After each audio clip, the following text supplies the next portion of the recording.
बूढ़ावा है बुढ़िया के अरे कितना जोगा के रखना अरे कितना जोगा के रखना अरे बेटावा पतोहिया के पतोहिया पतोहिया पतोहिया कदर न जाने बूढ़ावा है बुढ़िया के पतोहिया कदर न जाने बूढ़ावा है बुढ़िया के।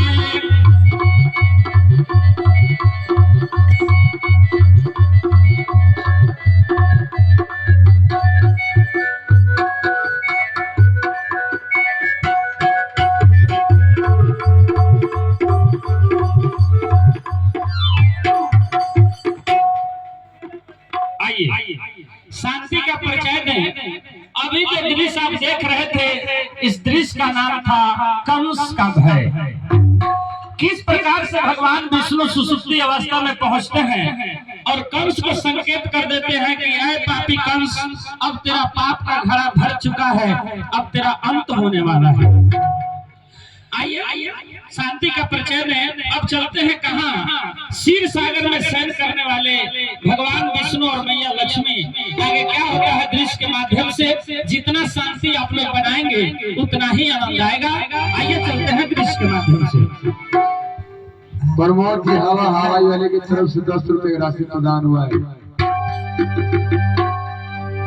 क्षीर सागर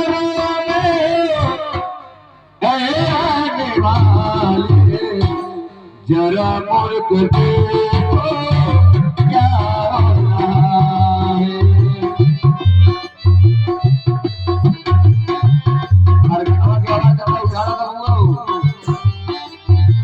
जब कौन पड़ा था फिर उठाना लगे।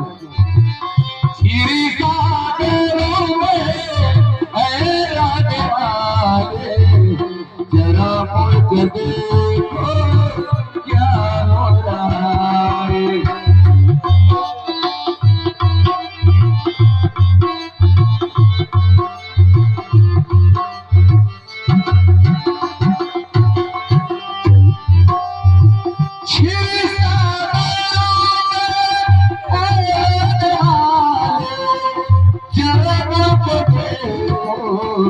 क्या हो रहा है।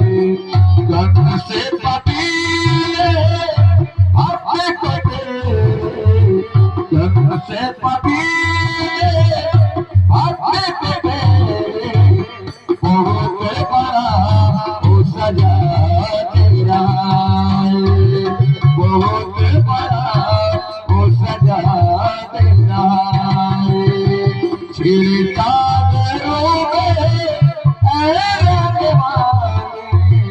जरा मुल्क देखो क्या हो रहा है, जरा मुल्क देखो क्या हो रहा है। हे कमल नारायण, ये मैं क्या देख रही हूँ प्रभु।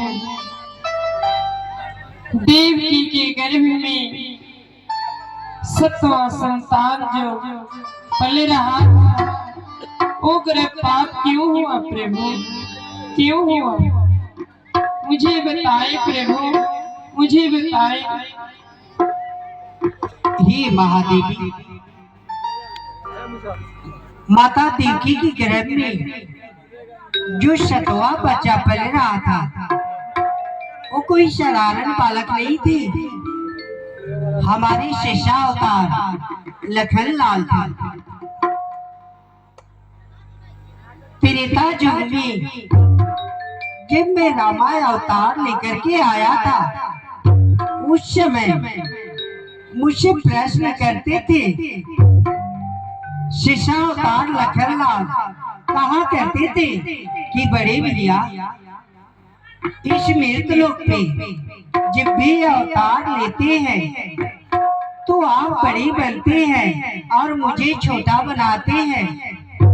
तो मैंने कहा कि शेषावतार लखनलाल घबराओ नहीं, जब मैं द्वापर युग में कृष्ण अवतार लूंगा उस समय अपना बड़ा भाई बनाऊंगा।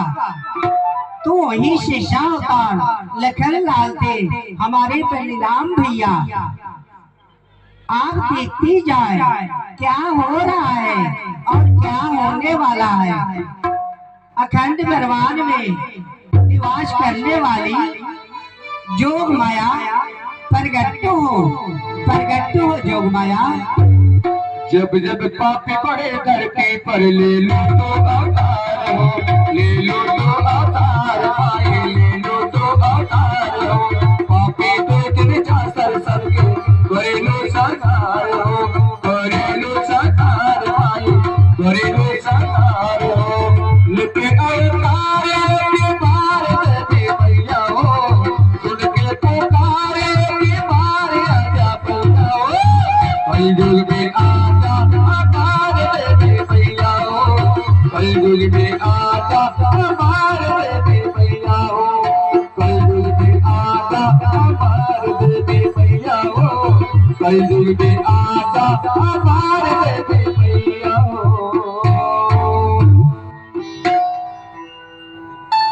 हे प्रभु, हे माता, आप दोनों को चरणों में मैं कोटि कोटि नमन करती हूँ।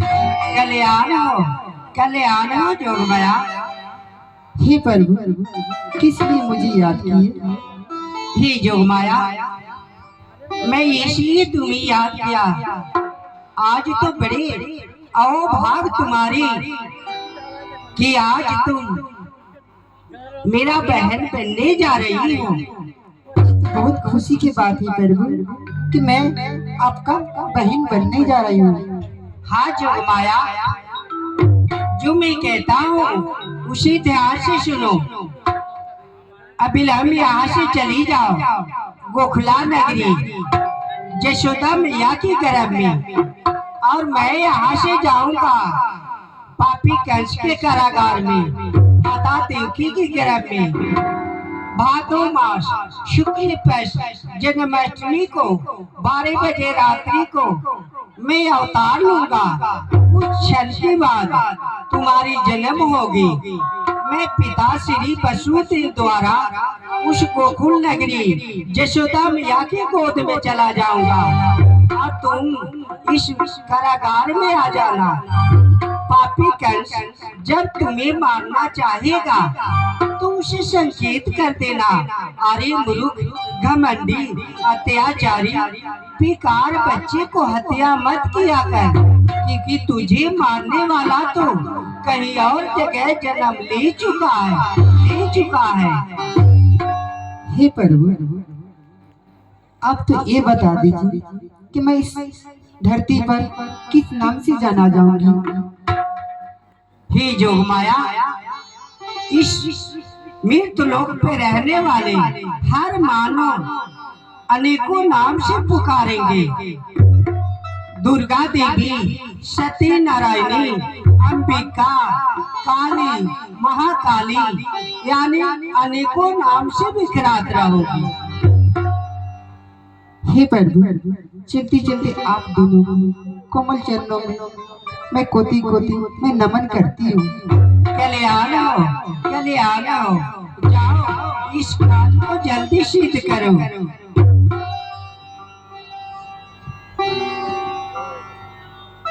सो ही प्रभु, जब आप चले जाएंगे तो आपके बिना मैं अकेली कैसे रहूंगी प्रभु? मैं आपके बिना एक पल भी नहीं जी सकती प्रभु। हे महादेवी, मैं छोड़कर कहाँ जा रहा हूँ? तुम भी यहाँ से जाओगी बरसाने जा करके ब्रिजबालू महाराज की लाडली बनोगी। तुम्हारी नाम राधा होगा, मेरा नाम कृष्ण होगा।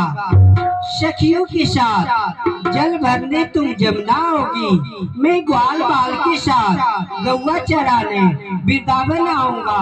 वहाँ पे हम दोनों का मिलन होता ही रहेगा। जो आज्ञा प्रभु। अभी हम लोग क्षीर सागर के